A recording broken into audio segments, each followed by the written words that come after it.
दोस्तों, जी हाँ दोस्तों, अभी देखिए यहाँ पे एक मैडम है, ये प्रोटेस्ट कर रहे हैं और इसके माध्यम से कुछ मैसेज देना चाहते हैं इन्होंने। और क्या कुछ कहना है इनका, इन बातों को मैं भी इन लोगों से चर्चा करना चाहता हूँ। तो सबसे पहली बात है मैडम, ये तो आपने यहाँ पे कोटेशन लिखा हुआ है, इस कोटेशन के माध्यम से आप क्या कुछ क्या संदेश देते हैं?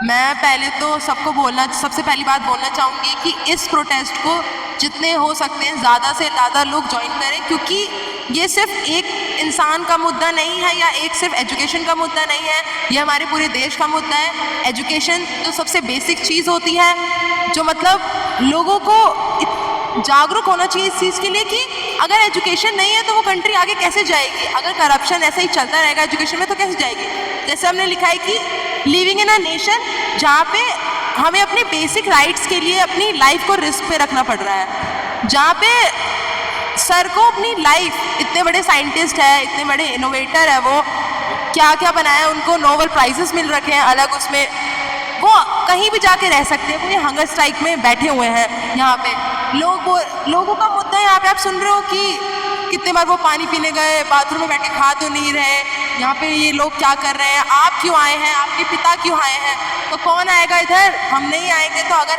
हम आज की जनरेशन अगर इसके बारे में नहीं लड़ेगी तो फिर कौन लड़ेगा। आप कहाँ से आए हुए हैं मैम?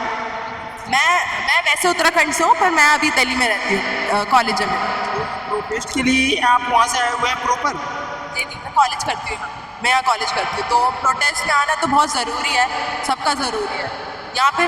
और 20 तारीख को के बारे में आपका क्या ख्याल है? 20 तारीख को जो ये प्रोटेस्ट होने वाला है बहुत बड़ा, इस पर आप क्या कहना?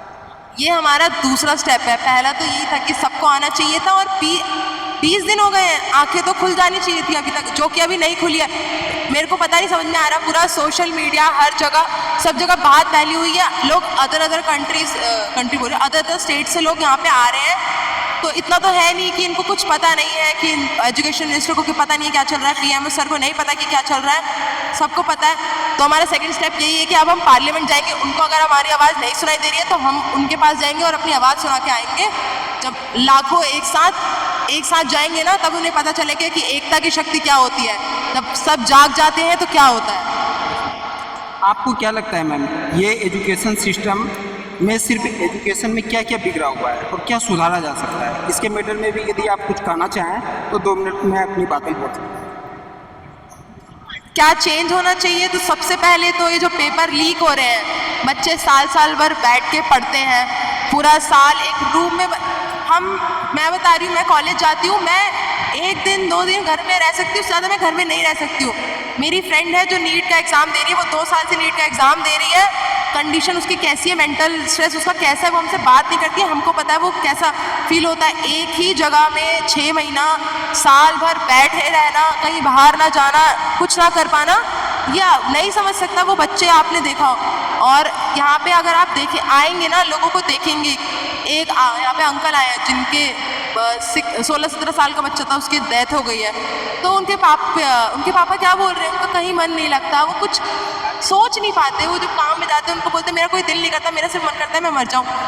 मैं क्या करूँ इस सरकार से, और क्या मांगूँ। एक इस्तीफ़ा मांगा है, उसकी भी अकाउंटेबिलिटी नहीं है, किसी चीज़ की अकाउंटेबिलिटी नहीं है, तो कुछ तो करना ही पड़ेगा। एक बात और मैम, जैसे बाय द वे ये जो एजुकेशन के माध्यम से जो पेपर लीक होते हैं, आपको क्या लगता है कि ये सिर्फ अभी ये भ्रष्ट हो रहा है या आगे आने वाले हमारे 30 से 40 साल भी बर्बाद हो रहे हैं इसकी वजह से? क्योंकि यदि किसी सिस्टम में गलत पेपर होने की वजह से वो सिस्टम में जॉब पा लेते हैं, तो वो तो कम से कम 20 साल 30 साल 40 साल तक जॉब करेंगे, तो वो 40 साल तक गलत काम करेंगे क्योंकि वो गलत तरीके से आए हैं। तो आपको क्या लगता है, ये सिर्फ अभी की बर्बादी नहीं है, या आगे आने वाले 40 साल हमारा फ्यूचर की बर्बादी कर रहा है? क्या ये सही है या नहीं, इस पर आप क्या करते हैं? ये तो आपने बिल्कुल सही बोला कि अभी जो हम करेंगे, अभी जो यूथ करेगा, उसी से हमारा आगे बढ़ेगा, कि आगे हमारी होने वाली जनरेशन कैसे होगी, आगे हमारा नेशन डेवलप कैसे होगा, उससे हमें पता चलेगा। Thank you so much ma'am, आपने बहुत कुछ बातें अपनी रखी और इस बातों को मैं और आगे तक